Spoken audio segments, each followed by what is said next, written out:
एउटा सन्तान बुबाको आँखाको नानी हुन्छन्, त्यही नानीलाई एउटा झोलीले भविष्य दिन्छ र एउटा डोलीले बुबाको संसार इत्याउँछ। आजको कथा झोली र डोली मात्र होइन, एउटा बुबाको धड्कनको कथा हो।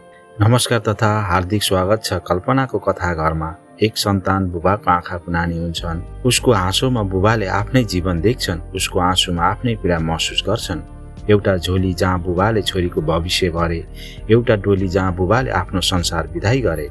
आजको कथा त्यही बुबाको, जसले छोरीलाई पढायो झोलीले र छोरीलाई संसार सुम्पियो डोलीले। बाबाले दिएको झोली र डोली। कथा अन्तिमसम्म सुन्नुहोस्, किनकि यहाँ हरेक झोलीमा सपना छ र हरेक डोलीमा बाबाको आत्मा। बुबा भनेका सन्तानका लागि ढाल हुन्छन्, तर के बुबाले आमाको भूमिका समेत निभाउन सक्छन्? के एक बुबाले एक्लै छोरीलाई हुर्काएर उसको भविष्य उज्यालो बनाउन सक्छन्? आज हामी तपाईँलाई एउटा यस्तो कथा लैजान्छौँ जहाँ बुबाको माया, सङ्घर्ष र बलिदान लुकेको छ। बाबाले दिएको झोली र डोली। एकल बुबा धनबहादुरले छोरी धनसरालाई हुर्काएको, पढाएको र अनन्त डोलीमा पठाउँदा भोग्नु परेको भावनात्मक क्षणहरूको कथा। यो कथाले तपाईँको मन अवश्य छुनेछ, एकपटक सुनेर अवश्य सोच्न बाध्य बनाउनेछ। कथा अन्तिमसम्म सुनेर साथ दिनुहोला। धनबहादुरले आफ्नी सानी छोरी धनसरालाई हेरिरहेका थिए। मनमनमा सोच्दै थिए, सानो नानी आमाको हात समाएर दौडिनु पर्ने उमेरमा आमाकै अनुहार पनि सम्झन नपाउने भई। बाबा भन्न सिक्न नपाउँदै आमा गुमाएकी छोरीलाई अब उसैले आमाको माया दिनुपर्छ, बुबाको सहारा दिनुपर्छ। साँझ पर्न लागेको थियो, आकाश रातो देखिन्थ्यो।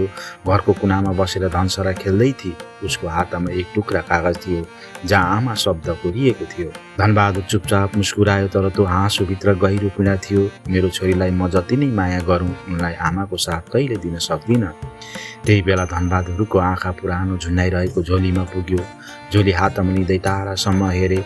आँगनको वरिपरि थुप्रै सम्झनाहरू थिए। अनि लामो सास तान्दै, धनसराकी आमा त चाँडै जानु थियो है। श्रीमतीको सम्झनाले मन भारी भयो। एकछिन टोलाए, त भएको भए छोरीलाई कति राम्रोसँग हुर्काउँथिस् होला, उसलाई पहिलो रजस सोलाउँदा कति राम्रो सम्झाउँथिस् होला। मैले त केही भन्नै सकिनँ, उसले सुस्केर हाल्यो।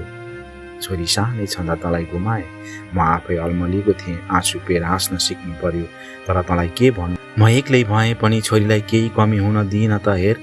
उसको आँखामा ताता आँसुले भरिएको थियो। धनसराको आमा, तैँले हेरिस् होला त छोरीलाई पहिलो पटक जब स्कुल पठाएँ कति गाह्रो भयो। ऊ टाठो छोरी तर आमाको साथ खोज्थे। म बाबु भएर पनि आमा जस्तै बन्न खोज्दै थिएँ। धनबहादुरले आँखा मिच्दै झोलीलाई टाउकोमा राखेर टोलाए, अनि छोरीले बाबा भन्दा झस्किए। समय बित्दै गयो। सानो छोरी र बुबाको सङ्घर्ष पनि झन् बढ्दै गयो। धनसरा 2 वर्षकी थिए जब धनबहादुरको श्रीमती बितेकी थिइन्। छोरीलाई भोक लाग्दा उसले दुध कहाँबाट ल्याउने, ओछ्यानमा सुतेर कराउँदा कसले काखमा सुताउने। जब छोरीले रातभर सुत्तिनन्, धनबहादुर निन्द्राविहीन रातहरू बिताएका थिए। एउटा नानीलाई आमा बिना हुर्काउन सजिलो थिएन। एक दिन धनसराले भोकाएर कराएकी थिइन्। धनबहादुरले दुध खोज्दै हतार हतार गाउँकै एक आमासँग दुध माग्न पुगे। बाबा भएर पनि कति असहाय महसुस गर्नु पर्दो रहेछ। धनबहादुर सम्झिन्छन् ती पलहरू। छोरीको पढाइको सुरुवात। छोरी 5 वर्षकी हुँदा धनबहादुरले पहिले श्रीमतीले लगाएको साडीबाट झोली सिउने निर्णय गरे र छोरीलाई भने, छोरी अब तिमी स्कुल जानुपर्छ। बाबा, मलाई पढ्न मन छैन, अरू दिदीहरू जस्तै म पनि खेल्छु। धनबहादुर हल्का हाँसे। खेल्ने छेउ, तर पहिले पढ्नुपर्छ। त्यसपछि धनबहादुरले झोली धनसराको काँधमा हालिदिए। यो केवल झोली होइन, यो तिम्रो भविष्यको पहिलो कुड्किलो हो छोरी। धनसरा स्कुल जान लायक भइन्। धनबहादुरले पुरानो कपडाबाट झोली सिलायो। त्यो झोलीमा उसले आफ्ना सपनाहरू राखे। बाबा, किन यस्तो पुरानो झोली? छोरी, यो तिम्रो सपनाहरू भर्ने झोली हो। यो झोली भरिँदै जाओस्, तिम्रो भविष्य उज्यालिँदै जाओस्। स्कुलमा धनसरा सधैँ पहिलो हुन्थे। बुबाले जहिले भनिरहन्थे, छोरी भएर कहिले हार्नु हुँदैन है छोरी। बिस्तारै समय बित्दै गयो। एक दिन धनसरा घरभित्र थुनेर बसिरहेकी थिइन्। स्कुलबाट आएकी थिइन्, तर अनुहार मलिन थियो। के भयो छोरी? कसैलाई भन्न सक्दिनँ बाबा। धनबहादुरले केही बुझ्न सकेन।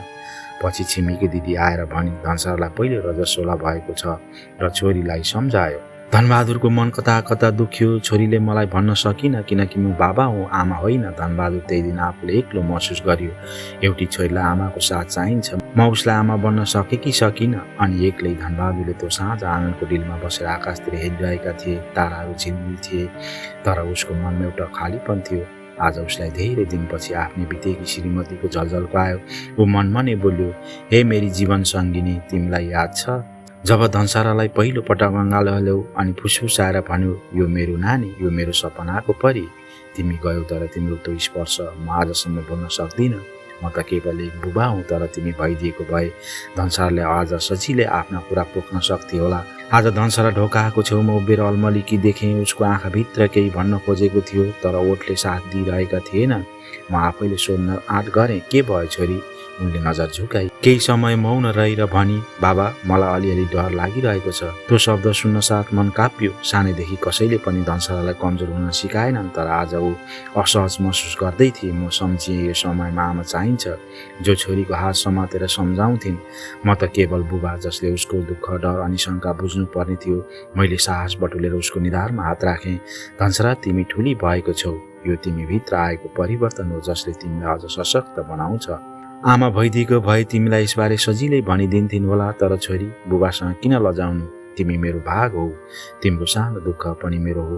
त्यति भन्न साथ धनसाराले आँसु पुछी भित्तामा झुन्याइरहेका आमाको पुरानो फोटो हेरी म पनि हेरेँ अनि मनमनै भने, हे मेरी जीवनसङ्गी, तिमी आज भइदिएको भए धनसारालाई सम्झाउने थियो। तर चिन्ता नगर, म छु। म उसको बुबा मात्र होइन, तिम्रो अभाव पूर्ति गर्ने प्रयास गर्नेछु। त्यो रात धनबहादुरले धनसाराको सिरानीमा हात राखेर सुताए। आमाको न्यानो माया दिन नसके पनि एउटा बुबाको साथले छोरीलाई निर्धक्क बनाइरहेको थियो। समयसँगै छोरीको सफलता, बाबाको सपनाको गन्तव्य अगाडि बढिरहेको थियो। धनसारा गाउँकै पहिलो छात्र थिइन्, जसले स्कुलमा टप गरिन्। धनबहादुर आज असाध्यै खुसी थिए। धनसाराले गाउँकै पहिलो छात्रा भएर स्कुल टप गरेकी थिइन्। प्रमाणपत्र हेर्दा हेर्दै उसको आँखा फेरि त्यही झोलीतिर गयो, जुन झोलीमा उसले कहिले थाक्न नपाउने सपना राखेको थियो। उसले बिस्तारै त्यो झोली निकाल्यो। धनसारालाई बोलायो, छोरी, धनबहादुरले भन्यो, आज तिमीले यो प्रमाणपत्र पाएको छौ। अब यो झोली तिमीलाई फिर्ता दिन्छु, किनकि अब झोली तिमीले आफैले भरिराख्नेछौ। धनसाराले बाबुको हातबाट झोली लिँदै आँखा रसाइन्। त्यो झोली अब उसकै जीवनको प्रतीक बनिसकेको थियो। कहिले बाबुको सङ्घर्ष, कहिले आमाको ममताको, अनि कहिले आफ्नै भविष्यको सपना बोक्ने साधनको। उनले प्रमाणपत्र हातमा लिएर कति बेर हेरिरह्यो, मानौ त्यो एउटा साधन काज होइन, बरु उसको सम्पूर्ण सङ्घर्षको प्रमाण थियो। उसले मनमा नै सोचे, कसलाई सुनाऊ यो खुसी? धनसाराको आमा भइदिएको भए आज कति गर्व गर्थे होली। उसले आकाशतिर हेरेर गहिरो सास फेर्यो। आँखा हल्का रसाएका थिए। आकाशमा टल्किएका तारा हेर्दै मन्द मुस्काया सहित बिस्तारै भने, हे मेरी जीवन सङ्गिनी, हेर, तिमीले छोडेर गएकी छोरी कति ठुली भएकी छे। आज उसले गाउँभरि हाम्रो नाम चम्काइदिएकी छे। तिमी जहाँ छौ त्यहाँबाट यो खुसी देखिरहेको छौ होइन? म तिमीलाई नै सुनाउन आएको हुँ। धनसारा सफल भई। धनसारा, तिमी चाहिँ तेजस्वी बनिरहेकी छे। एकछिन ऊ मौन रह्यो। हावाले हल्का स्पर्श गर्यो, मानव उत्तर आएको हो। धनबहादुर फेरि एकपल्ट मुस्कुरायो अनि प्रमाणपत्र छातीमा टाँसेर घरभित्र पस्यो। छोरी बोलिन्, बाबा, म सहर पढ्न जान्छु। धनबहादुरको मन गदगद भयो। जा छोरी, संसार जितेर आइज। समय निरन्तर आफ्नै गतिमा दौडिरहेको थियो। समय बितेको थाहा नै नहुने। एक दिन धनसाराको फोन आयो, बाबा, म जागिर खान थालिसकेको छु, अब तपाईँ केही गर्नु पर्दैन। धनबहादुर खुसी भएर एकछिन धनबहादुर टोलायो। उसको मनमा मिश्रित भावनाहरू आए। म खुसी छु नानी, तर मनमा एउटा शून्यता थियो। अब तिमी ठुली भइसकेकी छौ। अब मेरो मनले नचाहँदै छोरी तिमीलाई पढाइ घर पठाउनु छ। पल्लो गाउँको एकजना केटाले विवाहको कुरा राखेर गएका थिए अनि धनबहादुरले, छोरी, तिमी भोलि घर आऊ है भने। अनि छोरी घर आए। धनबहादुरले छोरीलाई विवाहको कुरा सुनाए। धनसाराले भनी, मेरो विवाह? बाबा, म बिहे गर्दिनँ। किन छोरी? म तपाईँलाई छोडेर जान्न चाहन्न। धनबहादुर केही बोल्न सकेन। उनले लामो सास फेरे। छोरी, हाम्रो परम्परा अनुसार छोरीहरूका घर जानुपर्छ। छोराहरूको छोरी लिएर आउँछन्। धनसारा चुपचाप भइन्। तँलाई म टाढा पठाउन खोजेको होइन छोरी, तेरो माया अझ ठुलो बनाउन खोजेको हो। उसले छोरीको हात समातेर भने, म कतिन्जेल पो बाँच्छु र एक दिन मर्छु, अनि तिम्रो भरोसा तिम्रो श्रीमान छोराछोरी हुन्छन्। मैले तिम्रो सबै प्रगतिहरू हेरिसके। अब तिम्रो घरजम भएको पनि हेर्न पाए ढुक्क हुने थियो छोरी। त्यसपछि धनसाराले चुपचाप हँको मुन्टो हल्लाइन्। धनबहादुरले छोरीको विवाहसँगै आफ्ना आफन्तलाई बोलाए, धुमधाम गरिदिए। धनबहादुरले आफ्नो काँधभरि अडीको पगडी मिलाए। आँखा रसाएका थिए तर मन बलियो बनाए। छोरीलाई डोलीमा राखेर पठाउने बेला छातीभित्र केही टुटे जस्तो भयो। उनले छोरीको श्रीमानलाई हेर्दै गहिरो श्वास फेरे। स्वर हल्का कापिरहेको थियो तर शब्दहरू दृढ थिए। छोरी मेरो ज्यान हो। सानैदेखि आमा बिना हुर्काएकी यो नानीलाई मैले एक्लै सम्हाले। म बाबु मात्र बनिन, आमा बन्ने पनि धेरै पटक प्रयास गरेँ। मैले उसलाई आँधी हुरीका बीच पनि अडिन सिकाएँ, आफ्नै खुट्टामा उभिन सिकाएँ। आजबाट ऊ तिमीहरूकै परिवारको अङ्ग हुन्छ। तर सम्झनु, ऊ केवल चुलो चौकामा सीमित हुन जन्मेकी छैन, उसले पढेकी छे, उसले सपना देखेकी छे अनि ऊ आफ्नै नामले चिन्न चाहन्छे। उसको त्यो सपना कहिले मर नदिनु, उसको आत्मसम्मान साथ सुरक्षित रहोस्। धनबहादुर एकछिन रोकियो, छोरीको निधारमा हात राख्यो। धनसाराको आँखाबाट आँसु झर्दै थियो। बुबाको स्पर्शमा उसले प्रेम, सुरक्षा र विदाईको पीडा एकसाथ महसुस गरिरहेकी थिइन्। अन्तिमचोटि छोरीको श्रीमानलाई हेर्दै धनबहादुरले बिस्तारै भने, म तिमीलाई मेरो जीवनभरको कमाई सुम्पिरहेको छु। उसको खुसी नै मेरो खुसी हुनेछ। सधैँ उसको हात समातेर अगाडि बढ्नु, किनकि ऊ केवल तिमीहरूको घर सम्हाल्न र आफ्नो परिवारको पहिचान बनाउन जन्मेकी छे। त्यति भन्दै धनबहादुर पछाडि हटे। आँसु पिएर मुस्कुराए तर मनमा नै भने, हे मेरी सानी तिमी जाऊ, हे मेरी सानी तिमी जहाँ जाऊ, बाबा सधैँ तिम्रो साथमै हुनेछ। फेरि धनबहादुरले छोरीको श्रीमानलाई हेर्दै भने, मेरो छोरीलाई सधैँ सम्मान दिनु। ऊ केवल तिमीहरूकै घर सम्हाल्न र तिमीहरूकै जिन्दगीको बाटो बनाउन र आफ्नो बाटो बनाउनको लागि ऊ सक्षम छे। डोली बोकिँदै थियो। धनसाराले बुबालाई अन्तिमचोटि हेरी। जब धनसारा डोली चढ्दै थिइन्, धनबहादुरले उसको हात समात्यो। छोरी, म तिमीलाई एउटा झोली दिएको थिएँ, याद छ? धनसाराको डोली सजिएको थियो। धनबहादुर चुपचाप त्यही झोली झिकेर छोरीको डोलीसँग राखिदिए। छोरी, उसले भने, यो झोली अब तेरो होइन, तेरो परिवारको लागि हो। जसरी म तेरो लागि भरोसा बने, अब तेरो श्रीमान र सन्तानको लागि तै अब बन। यो झोलीले तेरो भविष्य बनाए, अब यसले अरूको पनि बनाओस्। धनसाराले केही बोल्न सकिनन्, केवल आँसु खसाइन् अनि बिस्तारै डोली चढिन्। धनबहादुर त्यही उभिएको थियो, बिरानो झैँ, तर मनको कुनामा एक सम्पूर्ण ब्रह्माण्ड बोकेर। डोली पर हुँदै गयो अनि धनबहादुर चुपचाप मनमा नै सोचे, अब यो झोली र डोली दुवै उसकै संसारको हिस्सा बन्नेछ। म भने उसलाई टाढा पठाएको होइन, उसले आफ्नो आकाशमा उड्न सकुन् भनेर पर्खाल भत्काएको हो। अब तिमी डोली चढ्दैछौ, तर त्यो झोली कहिले बिर्सनु हुँदैन। धनसाराले भावुक हुँदै बुबाले दिएको पुरानो झोली समातिन्। यो झोलीले मेरो भविष्य बनाए झैँ म यो माया पनि सधैँ सँगै राख्नेछु बाबा। डोली अगाडि बढ्दै थियो। धनसाराको आँखा रसाउँदै थियो। धनबहादुर पछाडि उभिएर हेर्दै थिए। उसका सङ्घर्ष, माया र सपना सबै डोलीसँगै अघि बढिरहेका थिए। डोली पर पुगिसक्दा धनबहादुर मुस्कुराए, अब तेरो संसार फराकिलो बनोस् छोरी। मेरो सन्तानले मेरो सङ्घर्ष सम्झेर कहिले झुक्न नपरोस्। त्यही दिन धनबहादुरले पहिलो पटक आफ्नै बाबाले दिएको झोली सम्झिए। सायद त्यही झोलीले उसको जीवन जस्तै छोरीको जीवन पनि उज्यालो बनाइदिनेछ। धनबहादुरले छोरीलाई अन्तिम उपहार स्वरूप डोली दिँदै पछाडि सरिए। छोरी धनसारा डोलीमा सजिएर अगाडि बढिन्। धनसाराको बिहे भयो। सबै पाहुनापात पनि आफ्नो गन्तव्यतिर लागे। सुनसान धनबहादुरको घर आँगनमा एक्लोपन। धनबहादुर त्यही पुरानो आँगनमा उभिएर टोलाए। डोली बिस्तारै ओझेल पर्दै गयो। धनबहादुर एक टकले हेरिरहे, जबसम्म आँखाले देख्न छोडेन। छोरीको हाँसोले भरेको घर आज सुनसान जस्तै लाग्यो। ढोका ढप्काएर आँगनमा आए। साँझ ढल्दै थियो। आकाश रातो गाढा हुँदै गएको थियो। मानव सूर्य पनि आज उसको मनको भारीसँगै अस्ताउँदै थियो। हावाले हल्का स्पर्श गर्यो अनि एकपल्ट फेरि पुरानो सम्झनाहरू भित्रै समेटिए। आँखा आकाशतिर उठाए।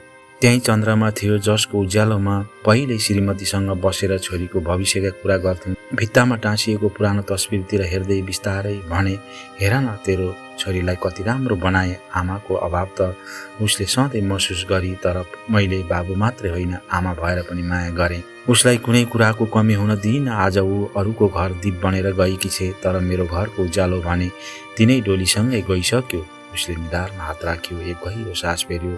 खोइ किन हो, तर आज त्यो पुरानो झोली अझ बढी भारी जस्तो लागिरहेको थियो। मनमा नै भन्यो, त भएको भए कति खुसी हुन्थिस् है। छोरीलाई म आँसु लुकाएर मुस्कुराउँदै बिदाई गरेँ, तर भित्रभित्रै त मनको आधा भाग लिएर गएकी रहेछे। धनबहादुर हल्का मुस्कुराए, तर त्यो हजारौं मुस्कानभित्र भावनाहरू मिसेर हराएका थिए।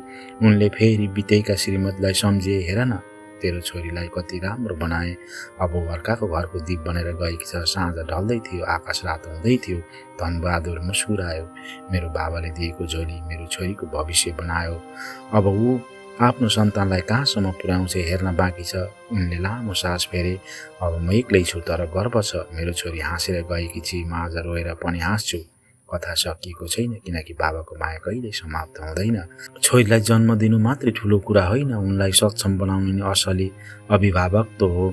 समाजले छोरीलाई जहिले पनि कसैको घरको जिम्मेवारी भनेर हेर्छन्, तर उनीहरूलाई आफ्नै पहिचान बनाउन पनि प्रेरित गर्नुहोस्। यो कथा केवल धनबहादुर र धनसाराको होइन, हाम्रै समाजको कथा हो।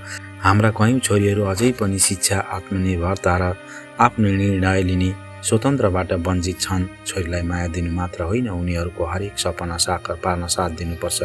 शिक्षा सबैभन्दा ठुलो उपहार हो। छोरी सक्षम छिन्, उनीहरूलाई अगाडि बढ्न दिनुहोस्। बुबा छोरीको सम्बन्ध केवल संरक्षण होइन, विश्वास र प्रेरणाको स्रोत पनि हो। यदि तपाईँलाई कथा मन पर्यो भने एक लाइक, सब्सक्राइब र कमेन्ट गरिदिनुहोस्। छोरीलाई केवल अर्को घरको दीप होइन, आफ्नै उज्यालो बन्न प्रेरित गरौँ।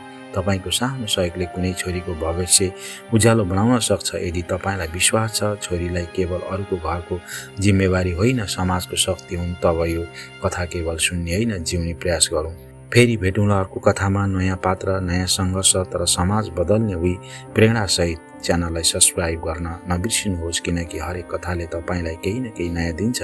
अर्को कथासम्मका लागि सपना देख्न नछोड्नुहोस् अनि छोरीहरूको सपना पुरा गर्न साथ दिनुहोस्। धन्यवाद। नमस्कार। कल्पनाको कथाघर।